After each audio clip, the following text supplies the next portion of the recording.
Olá, você que está conosco na nossa mentoria Bisurada, dando continuidade à nossa aula de licitações e contratos, nós vamos para a parte da execução dos contratos. Quando se dá início à execução dos contratos? Como regra geral, a partir da publicação do contrato no Portal Nacional de Contratações Públicas. Então, o contrato ele é elaborado, ele tem todas as condições nele previstas, ele será assinado. Já pode, como regra geral, executar esse contrato? Ainda não, porque ele não tem eficácia. E você vai marcar isso no artigo 94 da lei. Vai lá para o artigo 94, olhe comigo. A divulgação no Portal Nacional de Contratações Públicas é condição indispensável para a eficácia do contrato e de seus aditamentos, e deverá ocorrer nos seguintes prazos contados da data de sua assinatura. 20 dias úteis no caso de licitação, então um contrato resultante de uma licitação, assinou, tem que publicar ele no Portal Nacional de Contratações Públicas em até 20 dias úteis, e em até 10 dias úteis no caso de contratação direta, contrato que resultou de dispensa ou de inexigibilidade de licitação. Olhe comigo, os contratos celebrados em caso de urgência terão eficácia a partir de sua assinatura. Então, se for um contrato de uma situação de urgência, já pode passar a executar a partir da assinatura. Essa é a exceção. Executa a partir da assinatura, mas devem ser publicados naqueles prazos de 20 e 10 dias úteis, sob pena de nulidade. Sob pena de nulidade. Olha aqui, ó. Tem que publicar. É urgência? Beleza. Assinou, começa a executar. Mas tem que publicar naquele prazo. Essa é a exceção. Muito exceção. Porque a regra é: assinei, tenho que aguardar publicar para começar a execução. E aí a administração tem aquele prazo legal máximo aqui, sob pena de nulidade do contrato. Quero que vocês marquem uma curiosidade no parágrafo 2º, que é a contratação de artistas.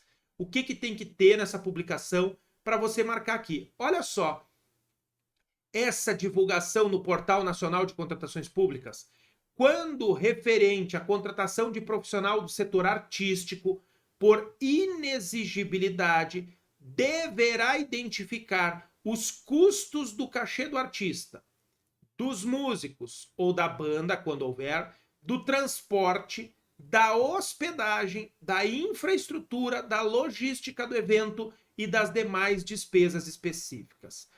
Lá no artigo 74 da lei, no inciso que fala da inexigibilidade para contratação de artista, que deve ser o 2 ou 3, deixa eu pegar aqui, ó, você vai botar um vídeo para esse dispositivo. Deixa eu pegar aqui. Olha só. É o 2 mesmo. Ó. Artigo 74, inciso 2. Aqui você coloca vide, escreve aqui, ó, vide, você vem para cá, art. 94, parágrafo 2º. Escreva aqui, vide art. 94, parágrafo 2º de baixo. Se cair alguma coisa referente à contratação de artista, divulgação de cachê, disso, daquilo, você tem especificamente previsto aí. Marcadinho para você não se apertar. Beleza? Bom, publicou no Portal Nacional. Agora vai se dar efetivamente colocar a mão na massa para executar. Olha só como é que fica essa execução dos contratos, pessoal. Vai para o artigo 115. Tá na tela para vocês. Olha só. O contrato deverá ser executado fielmente pelas partes, de acordo com as cláusulas avançadas e as normas desta lei, e cada parte responderá pelas consequências de sua inexecução total ou parcial. É proibido a administração retardar imotivadamente a execução de obra ou serviço, ou de suas parcelas, inclusive na hipótese de posse do respectivo chefe do Poder Executivo ou de novo titular no órgão ou entidade contratante. Não pode retardar a execução de uma obra já licitada com contrato já pronto para ser executado. Não pode, de modo algum. Perfeito? Gente, vai para o artigo 117. Marca ele aí, olha só. A execução desse contrato deverá ser acompanhada e fiscalizada por um ou mais fiscais de contratos, representantes da administração especialmente designados, cumprindo os requisitos do artigo 7º, ou pelos respectivos substitutos, pode ter um substituto do fiscal de contrato, permitida a contratação de terceiros para assisti-lo e subsidiá-los com informações pertinentes a essa atribuição. Olha só, não pode contratar uma empresa para substituir os fiscais de contratos, nem pensar. O que pode é contratar terceiros para ajudá-los, para assisti-los ou subsidiá-los. Esse fiscal anota em registro próprio todas as ocorrências, o livro do fiscal de contrato, informa aos seus superiores as situações em que fugir da competência dele, para que esses superiores tomem suas providências, e ele deve ser auxiliado pelos órgãos de assessoramento jurídico e de controle interno referente às dúvidas que tiver. Ele faz formulação formal dessas dúvidas e deve responder essas dúvidas do fiscal. Contratando terceiros, na hipótese de contratação desta empresa para auxiliar e subsidiá-lo, e esse terceiro é tanto empresa, estou falando aqui empresa, porque é comum ser empresa, mas tanto empresa como uma pessoa física. Pode ser contratado um técnico específico para auxiliá-lo e subsidiá-lo. Olha só, na hipótese da contratação de terceiros, deverão ser observadas as seguintes regras. A empresa ou o profissional contratado assumirá a responsabilidade civil objetiva pela veracidade e pela precisão das informações prestadas. Firmará termo de compromisso de confidencialidade e não poderá exercer atribuição própria e exclusiva do fiscal de contrato. E a contratação de terceiros não eximirá de responsabilidade o fiscal do contrato nos limites, passa traço simples aqui, nos limites das informações recebidas do terceiro contratado. Ou seja, ela não substitui o fiscal de contrato. A responsabilidade do fiscal de contrato continua. O fiscal de contrato só vai escapar dessa responsabilidade se a empresa passou informações erradas a ele. Se a empresa que foi contratada para subsidiá-lo, para assisti-lo, não repassou informações corretas. E marca o 118, que é a figura do preposto. O contratado deverá manter preposto aceito pela administração no local da obra ou do serviço para representá-lo na execução do contrato. Está aqui, a figura do preposto. Então, iniciei a execução. Durante toda essa execução, deve haver a fiscalização do contrato através deste fiscal. No meio do contrato, durante a execução, pode haver a necessidade de alteração do contrato ou dos preços. E aí nós temos que ir para situações que ensejam a alteração dos contratos e dos preços. Vamos para ela, justamente para nós estarmos aí marcando com vocês. Vai para o artigo 124, gente, na tela para vocês. Olha só.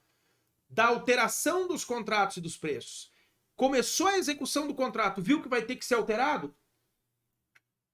Aqui estão as disposições. Os contratos regidos por essa lei poderão ser alterados com as devidas justificativas nos seguintes casos. Alteração unilateral pela administração, aqui qualitativa, quando houver modificação do projeto ou das especificações para melhor adequação técnica a seus objetivos, e aqui quantitativa, quando for necessária a modificação do valor contratual em decorrência de acréscimo ou diminuição quantitativa. Esta é unilateral, goela abaixo. Queira o contratado ou não, ele é obrigado a suportar, porque é unilateral da administração. Esta aqui é por acordo entre as partes. Tem que haver a concordância da administração. Não é direito subjetivo do indivíduo. A administração tem que querer, por isso por acordo entre as partes. Quando conveniente a substituição da garantia na execução, a administração entende que é conveniente que haja uma substituição da garantia, geralmente o contratado que pede. Quando necessária a modificação do regime de execução da obra ou do serviço. Quando necessária a modificação da forma de pagamento por imposição de circunstâncias supervenientes, mantida o valor inicial atualizado e vedada a antecipação de pagamento. Aqui você vai fazer um vídeo. Passa traço simples embaixo. Pessoal, pagamento. Nós vamos ter um capítulo específico de pagamento. Olha só.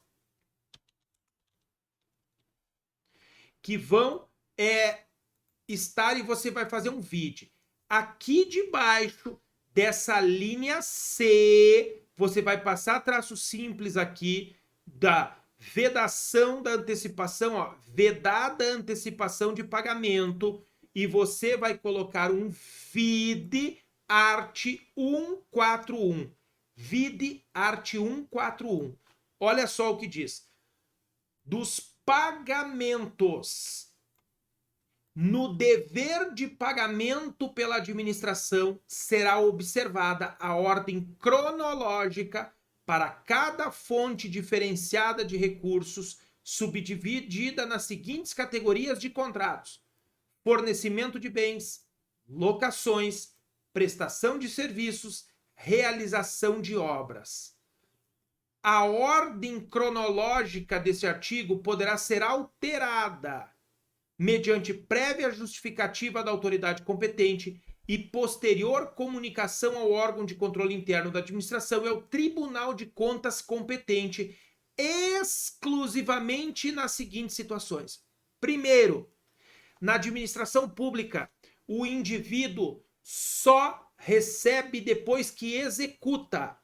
A administração não paga nada adiantado. Sempre é assim. O indivíduo executa, a administração liquida e paga. A liquidação é a verificação da conformidade, se o serviço foi executado em conformidade, se a obra foi executada em conformidade, se o bem foi entregue em conformidade. E agora tem esta ordem para pagar, olha aqui, ó, ordem cronológica.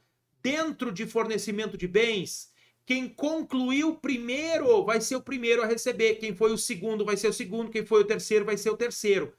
Essa ordem não pode ser quebrada, como regra.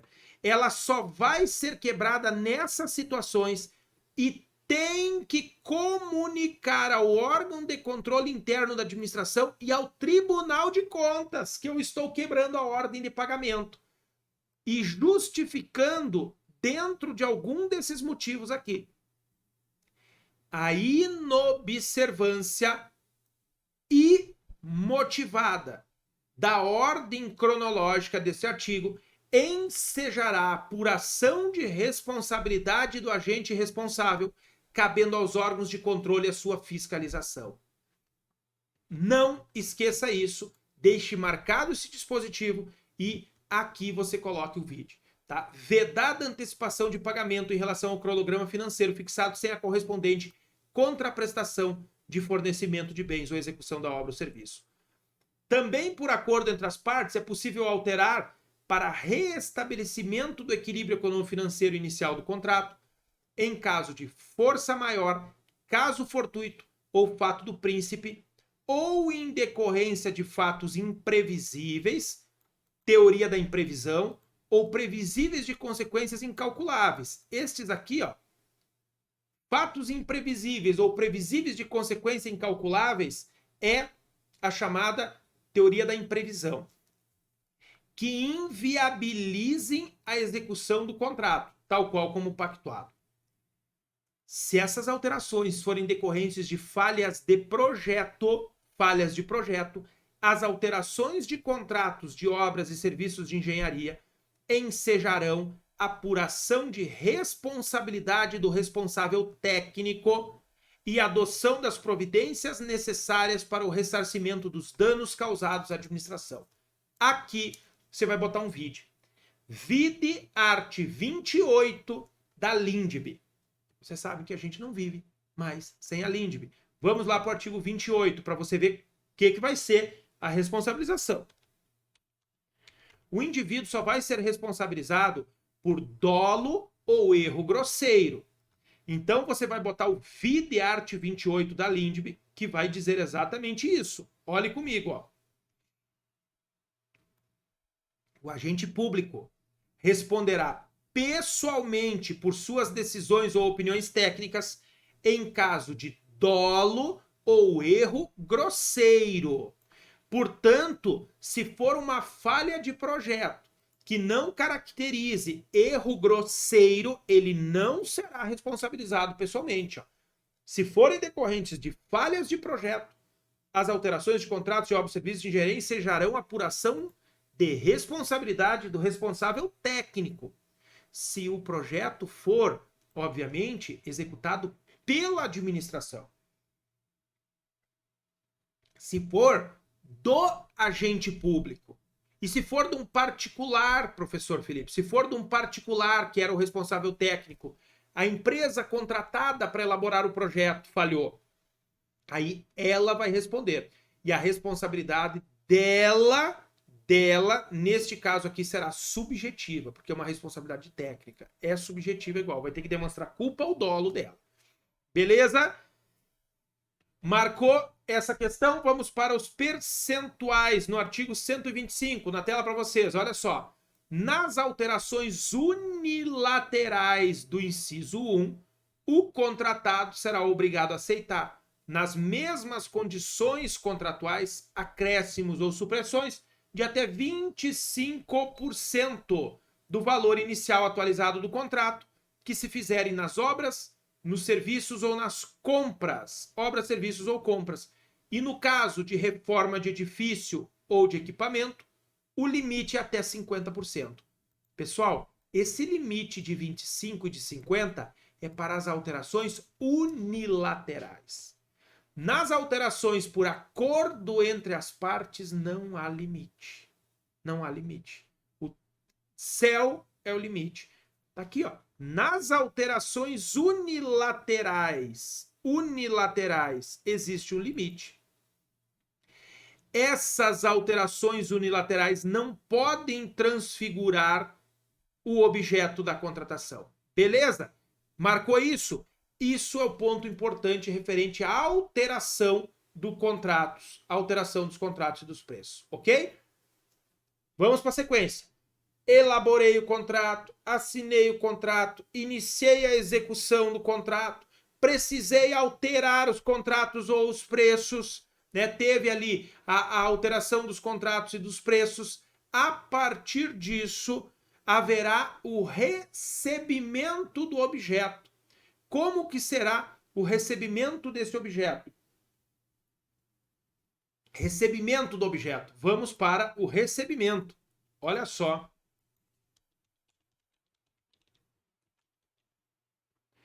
Nós teremos, pessoal, o recebimento do objeto no artigo 140, na tela para vocês. Olha só, do recebimento do objeto do contrato. O objeto do contrato será recebido. Então, executou, terminou, será recebido.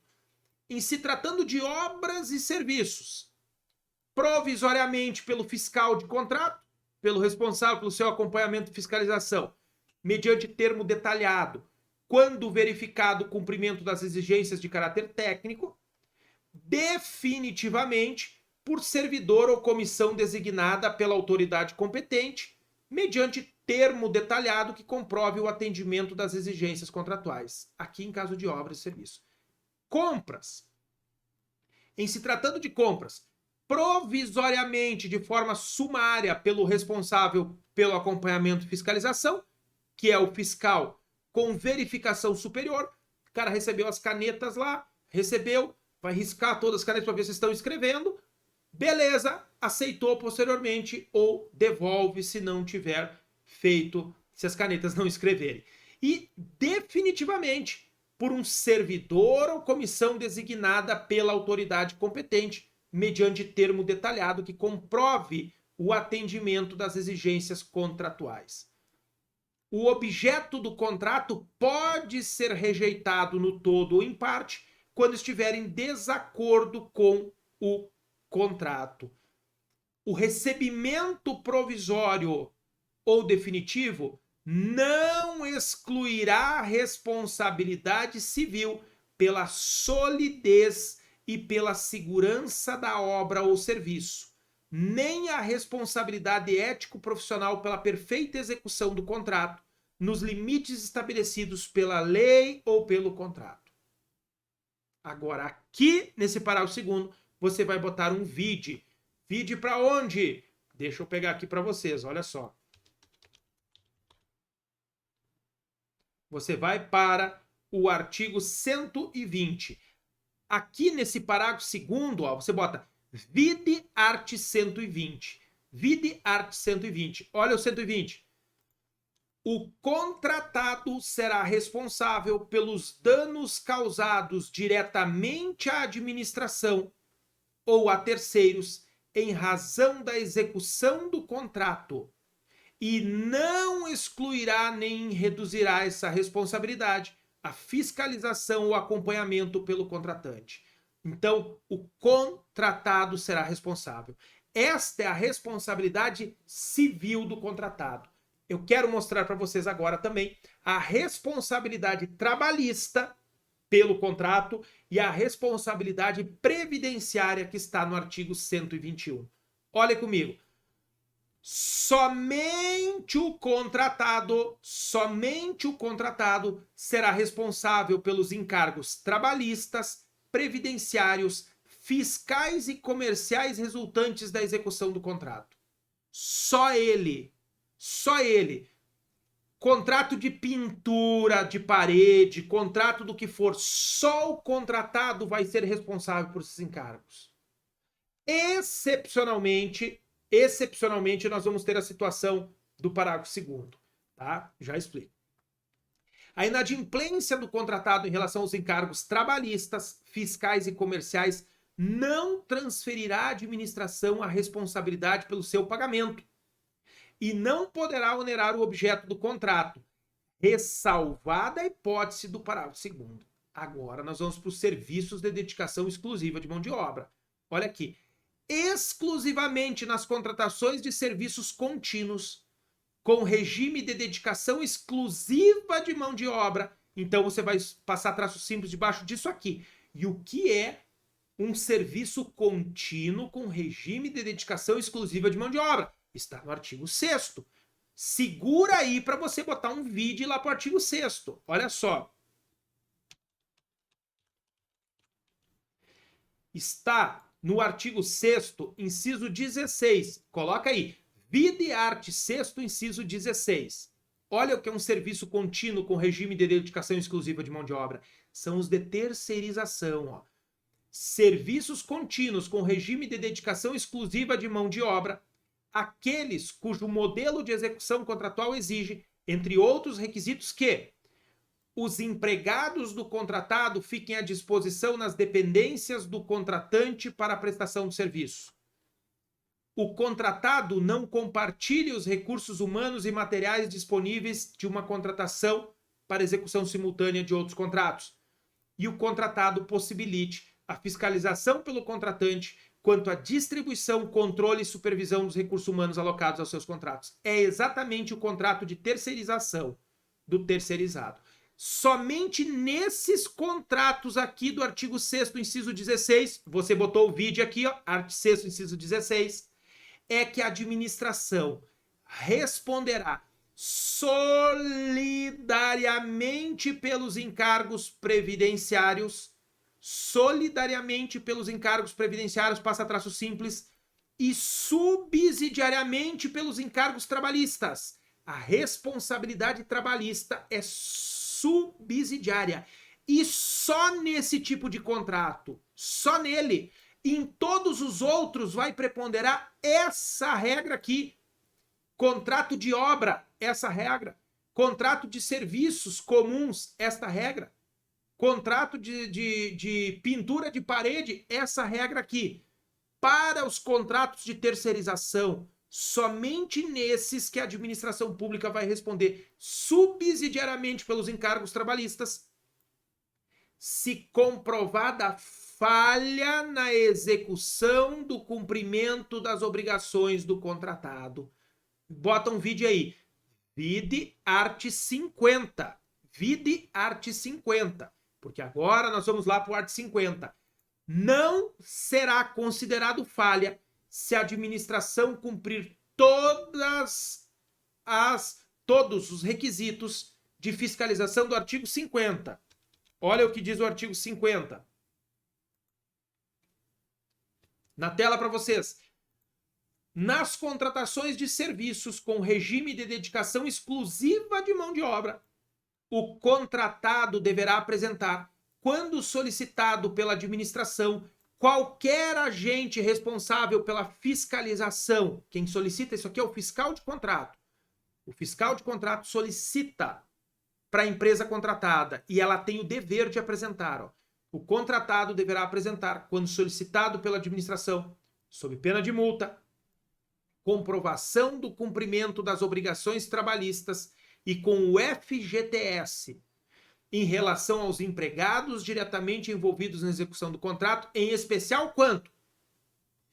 Registro do ponto, recibo de pagamento de salários adicionais, horas extras, repouso semanal remunerado, 13º salário, comprovante de depósito do FGTS, recibo de concessão e pagamento de férias e respectivo adicional, recibo de quitação de obrigações trabalhistas e previdenciárias dos empregados dispensados até a data de extinção do contrato, recibo de pagamento de vale transporte e vale alimentação na forma prevista em norma coletiva. Se cobrar tudo isso aqui do artigo 50, não será considerado falha na fiscalização. Bom, digamos que a administração falhou e não exigiu aquilo ali. Ela tem como remediar? Tem. Parágrafo 3º. Olha aqui. Nas contratações de serviços contínuos com regime de dedicação exclusiva de mão de obra, para assegurar o cumprimento de obrigações trabalhistas pelo contratado, a administração, mediante disposição em edital ou em contrato, poderá, entre outras medidas, exigir caução, fiança bancária ou contratação de seguro-garantia com cobertura de verbas rescisórias inadimplidas, condicionar o pagamento à comprovação de quitação das obrigações trabalhistas e todas essas demais aqui. Todas elas. Beleza, gente? Não pode esquecer disso. Então, executou o contrato, houve o recebimento definitivo, isso não isentará ela das responsabilidades que ela tem. Ok? Esse contrato poderá não chegar ao fim, assim como foi feito. Poderá não ter esse recebimento definitivo. Ele poderá ser rescindido. A nova lei, na verdade, chama de extinção. Da extinção do contrato. Na sequência, no próximo bloco, nós trabalharemos quais são as hipóteses de extinção dos contratos administrativos. Eu aguardo todos vocês, não saia daí.